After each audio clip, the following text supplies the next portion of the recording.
So this guy, his name's Luigi, and Luigi just ended the life of a man who millions of Americans absolutely despised. And here's the crazy part, people are calling him a hero for it.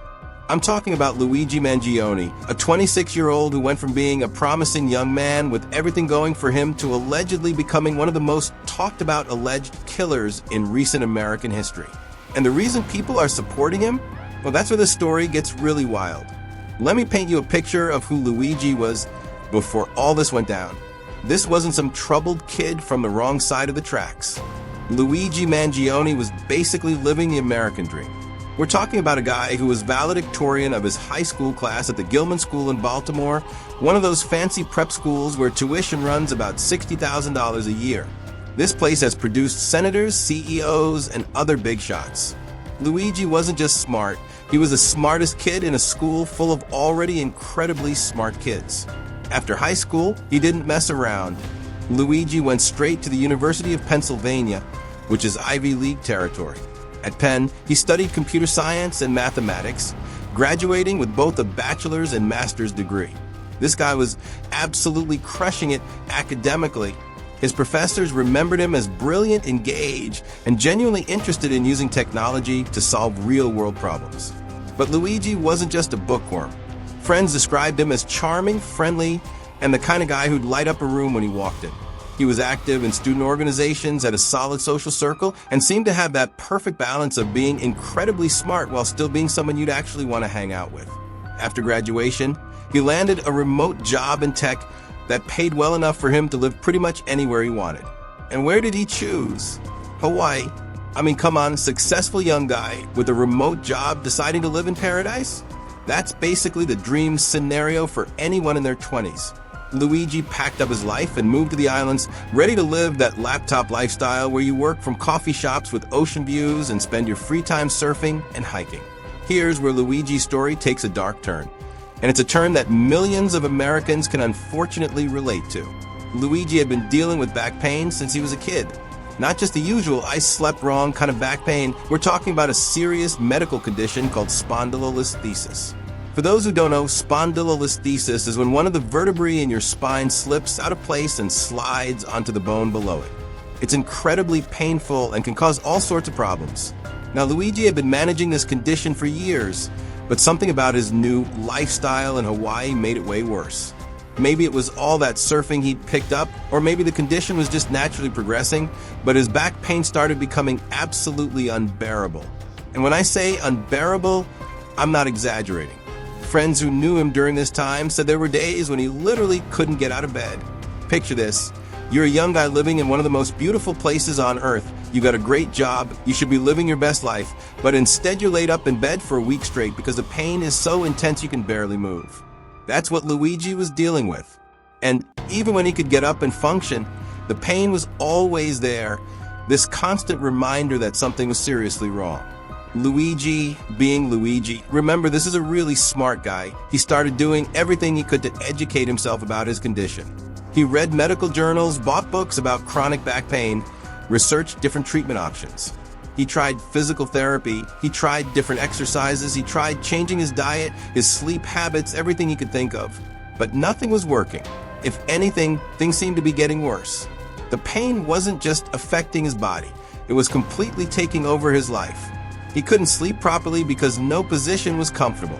He couldn't surf, which had become one of his favorite activities. He couldn't exercise the way he used to. He couldn't even have sex without being in agony. For a young guy in his 20s, this was devastating. All the things that make life worth living were being stripped away by this constant grinding pain. Eventually, Luigi had to make the heartbreaking decision to leave Hawaii. Paradise doesn't mean much when you're too miserable to enjoy it. He packed up his life once again, but this time he wasn't moving towards something better. He was running from something that had made his dream location a nightmare. Now here's where we get into the part of Luigi's story that really resonates with Americans and where the whole healthcare system enters the picture. While the exact details of Luigi's insurance battles haven't all been made public yet, we can piece together what likely happened based on how the American healthcare system works and some of the information that has come out. Luigi needed serious medical intervention for his back condition. We're not talking about a few physical therapy sessions, or some pain medication.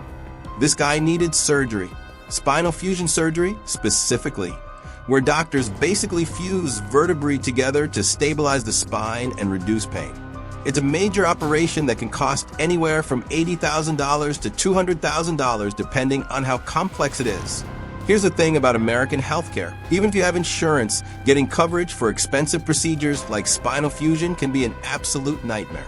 Insurance companies make their money by collecting premiums and paying out as little as possible in claims. They've got teams of people whose entire job is to find reasons to deny coverage or delay approval for expensive treatments.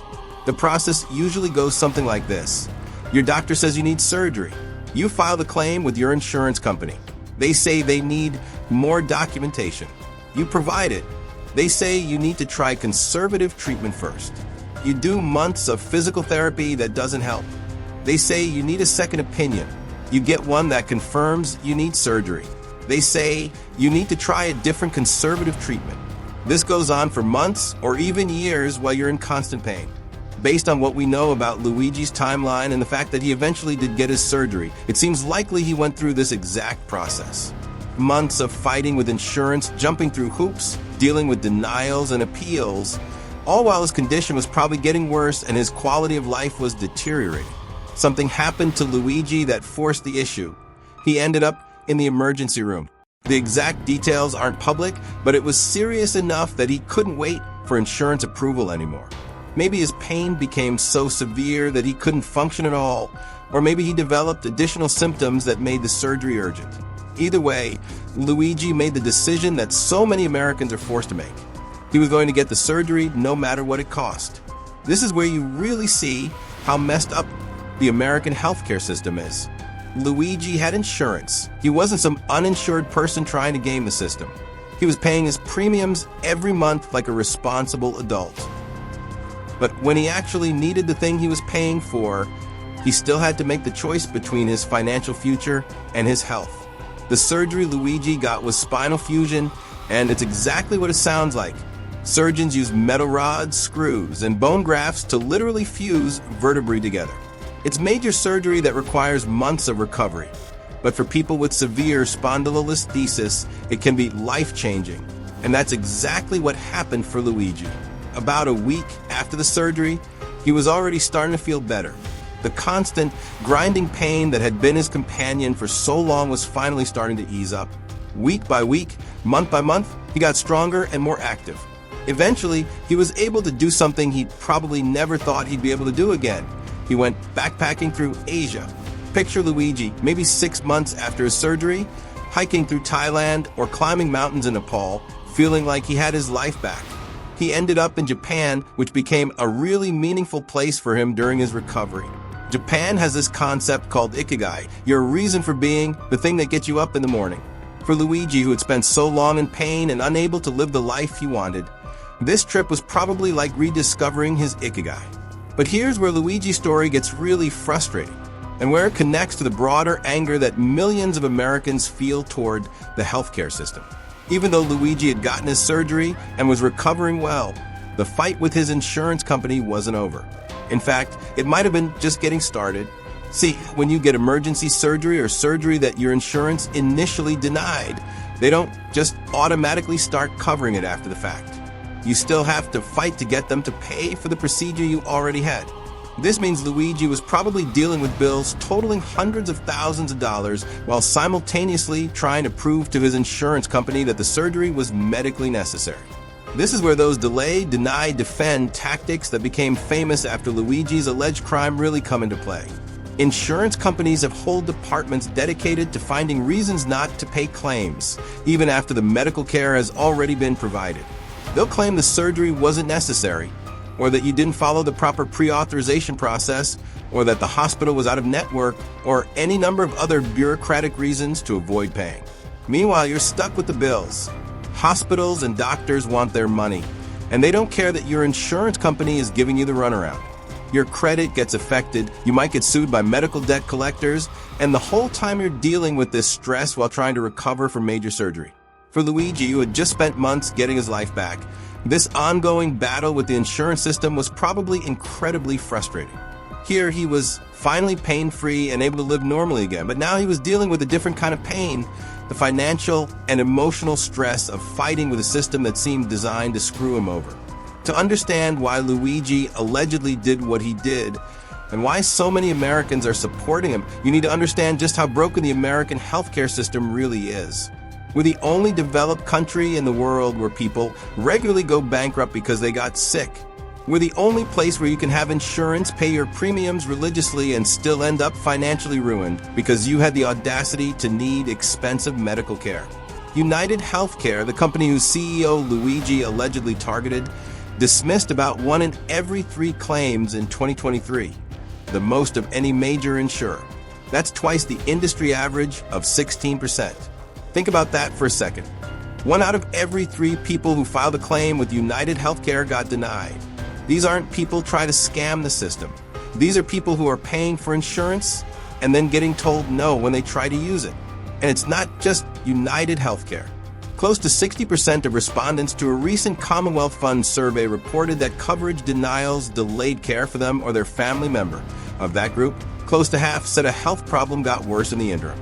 So we're talking about a system where the majority of people have experienced claim denials, and where those denials are literally making people sicker. Approximately 21% of people with employer-sponsored insurance and 20% of those with marketplace insurance reported denied claims. This isn't some rare occurrence. This is happening to 1 in 5 Americans with insurance. And these aren't just denials for experimental treatments or cosmetic procedures. We're talking about denials for basic medical care, prescription medications, and necessary surgeries. The financial impact is devastating.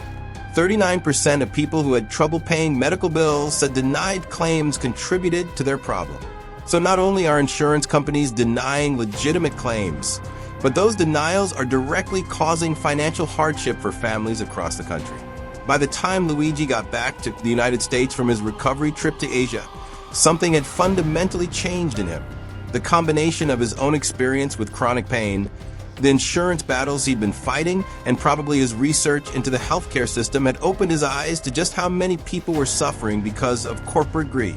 Luigi wasn't just angry about his own situation anymore. He was angry about the entire system. He'd gone from being a guy who believed in working within established institutions to someone who felt like those institutions were actively harming people. And when you're dealing with that level of systemic injustice, some people start thinking about more drastic measures. The months leading up to December 4th, 2024, Luigi basically disappeared from his normal life. He stopped posting on social media, stopped communicating with friends and family, and essentially ghosted everyone who knew him. This wasn't some sudden mental breakdown. This was deliberate planning. Luigi was making a conscious decision to isolate himself from his support network, so they wouldn't be implicated in whatever he was planning. During this time, Luigi was busy acquiring the tools he would need for his plan. He got multiple fake IDs, learning how to navigate the underground world of false identification. He researched 3D printing technology and used it to manufacture a firearm and silencer. This wasn't some guy who snapped and acted impulsively. This was months of careful, methodical preparation.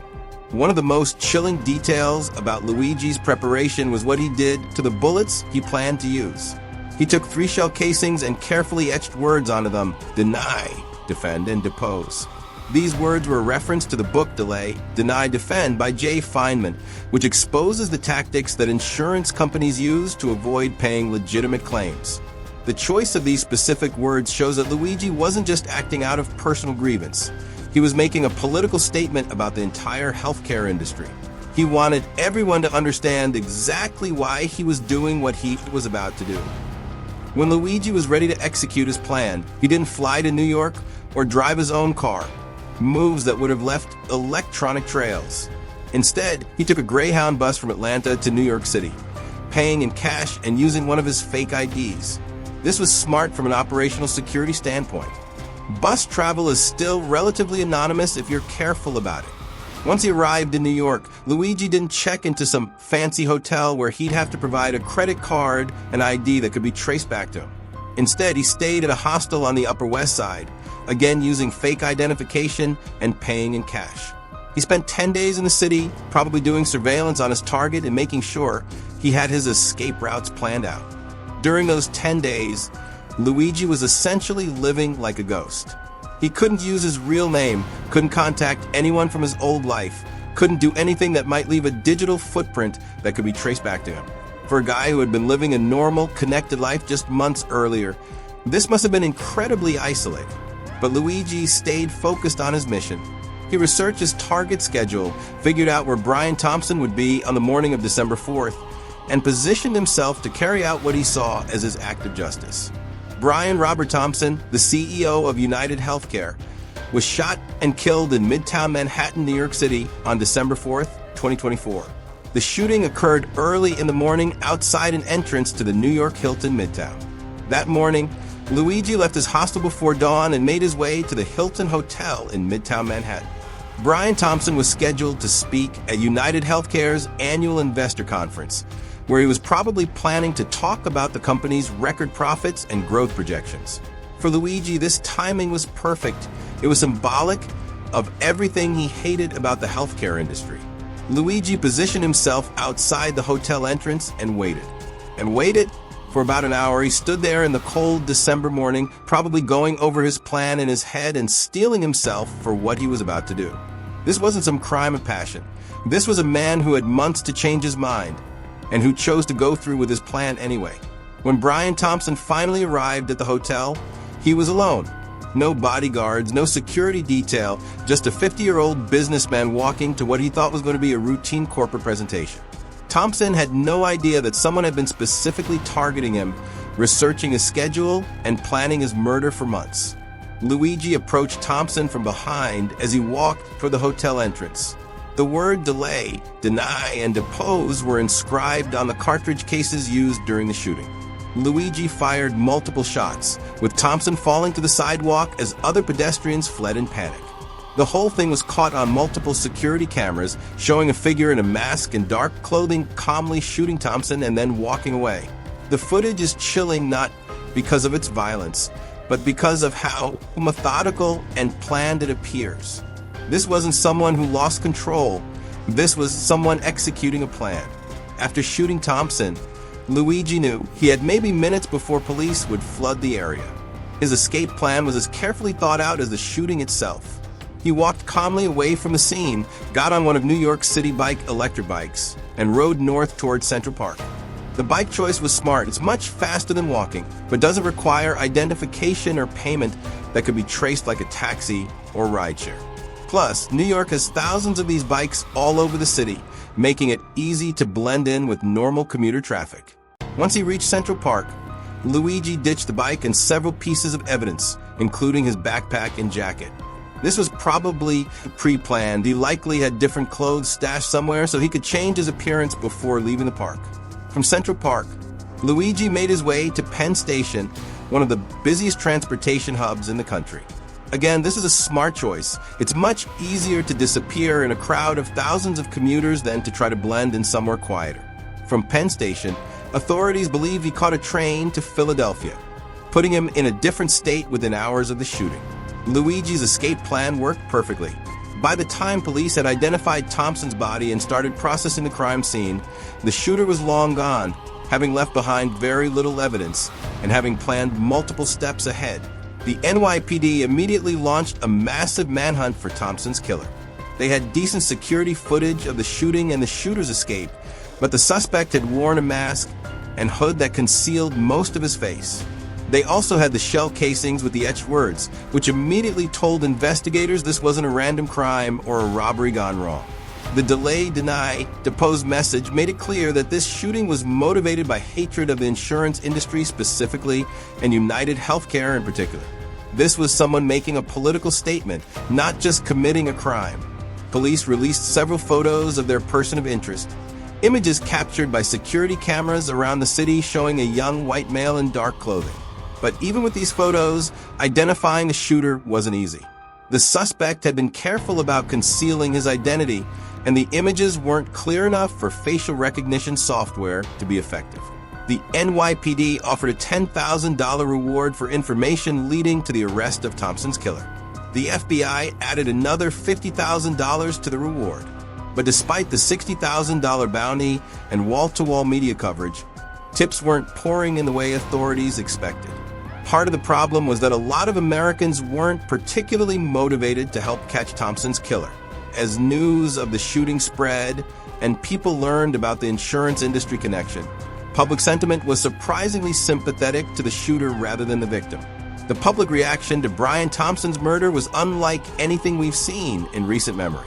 Instead of the usual condemnation of violence that follows high-profile killings, there was widespread celebration and support for the unknown shooter. Social media exploded with posts praising the killing as an act of justified violence against a system that murders people through denial of medical care. People shared their own horror stories about being denied coverage by UnitedHealthcare specifically and insurance companies generally. The hashtag #DenyDefendApose started trending, turning Luigi's message into a rallying cry. What made this reaction so unusual was how bipartisan it was. This wasn't a left-wing or right-wing issue.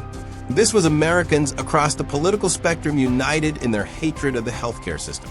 Conservative Republicans who normally support business and oppose violence were posting about how insurance companies had destroyed their families.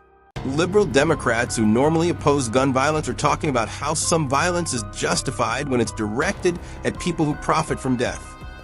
The thirst posting about the mysterious shooter also became a phenomenon. When clearer photos emerged showing that the suspect was young and conventionally attractive, social media went absolutely wild. Women on TikTok were posting about how hot the alleged killer was, people were making fan art, and there were even t-shirts being sold with his image. This wasn't just about finding someone attractive.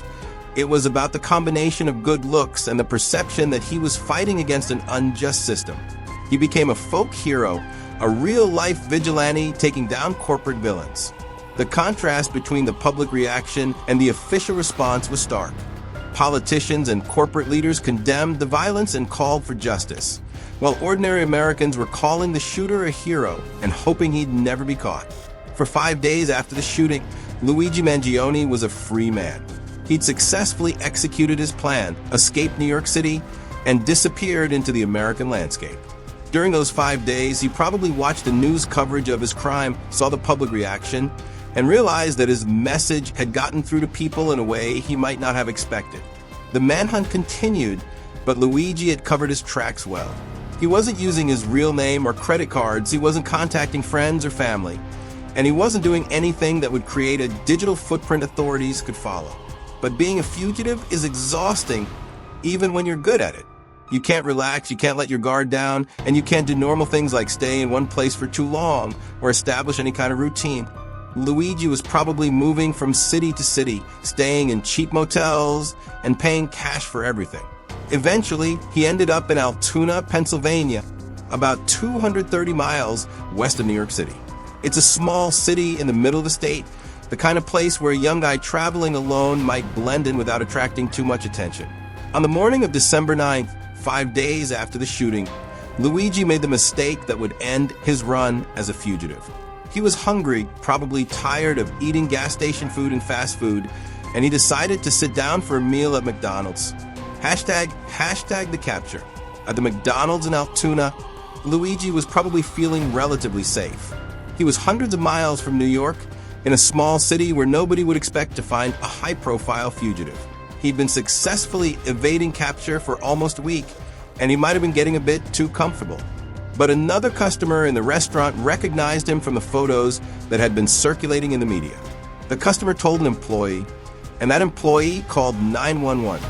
Within minutes, police arrived at the McDonald's and arrested Luigi without incident. Police have charged 26-year-old Luigi Mangione in the deadly shooting of UnitedHealthcare CEO Brian Thompson outside of a New York City Hilton hotel earlier this month. They say a trail of evidence ties him to the crime, including the suspect's fingerprints and handwritten notebook entries. When police arrested Luigi, they found a significant amount of evidence on him. He was carrying a 3D printed gun that ballistics would later match to the shooting, multiple fake IDs, and a handwritten manifesto explaining his motivations. This wasn't someone who was planning to claim innocence. This was someone who was prepared to own his actions. Luigi Mangione has been charged with 1 count of second-degree murder, 2 counts of second-degree criminal possession of a weapon, 1 count of second-degree possession of a forged document, and 1 count of third-degree criminal possession of a weapon. Luigi's arrest made headlines around the world, but the public reaction was very different from what you'd usually expect when a killer is caught. Instead of relief that a dangerous criminal was off the streets, there was widespread disappointment that the healthcare hero had been captured. The case against Luigi Mangione is pretty overwhelming. Beyond being caught with a murder weapon and fake IDs, investigators found a notebook with handwritten entries that laid out his planning process and motivations. Luigi Mangione allegedly conducted the carefully premeditated and targeted execution of Brian Thompson to incite national debates. The notebook entries show that Luigi had been planning this attack for months, researching his target and thinking through the implications of what he was about to do. This wasn't some impulsive act. This was a deliberate political assassination designed to send a message about the healthcare system. Fingerprint evidence also ties Luigi to the crime scene. Despite his careful planning, he apparently left prints on items found near the shooting location. DNA evidence is also likely, though details haven't been released publicly. The 3D printed gun found on Luigi at the time of his arrest was a significant piece of evidence. Ballistics tests confirmed that it was the weapon used to kill Thompson, and the fact that Luigi was still carrying it suggests he either wasn't done with his mission or was keeping it as some kind of trophy. Over the course of the last several months, Mangione meticulously planned the execution of Brian Thompson in an effort to initiate a public discussion about the healthcare industry. This planning element has led to federal charges in addition to state murder charges. The federal government has charged Luigi with stalking and murder in connection with the killing, as well as firearms charges related to the 3D printed gun and silencer. Federal prosecutors are treating this as an act of terrorism, arguing that Luigi was trying to intimidate and coerce the healthcare industry through violence. The terrorism charges are significant because they carry much harsher penalties than regular murder charges. If convicted on federal terrorism charges, Luigi could face the death penalty, though it's unclear whether prosecutors will seek that ultimate punishment. Luigi's legal situation is complicated by the fact that he's facing both state and federal charges. In Pennsylvania, where he was arrested, he was initially represented by a public defender who seemed surprised by the level of public support for his client. Mangione struggles with guards as they try to lead him into Blair County, Pennsylvania court. It's completely out of touch and an insult to the intelligence of the American people, he shouted as he was being led into court, showing that even after his arrest, he was still trying to make his political message heard. Luigi's legal team will likely argue that while he committed the shooting, his motivations should be considered in sentencing. They might present evidence about the healthcare system's failures, Luigi's own experiences with insurance denials, and the broader context of corporate greed in the medical industry. However, the premeditated nature of the crime and the evidence of months of planning make any kind of insanity or temporary insanity defense unlikely to succeed. Luigi clearly knew what he was doing and spent a lot of time thinking about it. Beyond the legal proceedings, Luigi Mangione's case has had a massive cultural impact. He's become a symbol of resistance against corporate power, and his image has been turned into everything from internet memes to protest signs. The case has sparked a national conversation about healthcare that goes beyond normal political talking points. People are sharing their own stories of insurance denials, medical bankruptcies, and choosing between healthcare and other necessities. Luigi's crime has become a catalyst for discussions that politicians have been avoiding for years. There's also been significant discussion about vigilante justice and whether violence against corporate leaders is ever justified. While most people stop short of endorsing murder, there's clearly a significant portion of the American public that sees Luigi's actions as understandable, if not entirely justified. The thirst for Luigi has also continued even after his arrest. Photos of him in custody show a young man who looks more like a movie star than a killer, and the contrast between his appearance and his alleged crimes has only increased his folk hero status.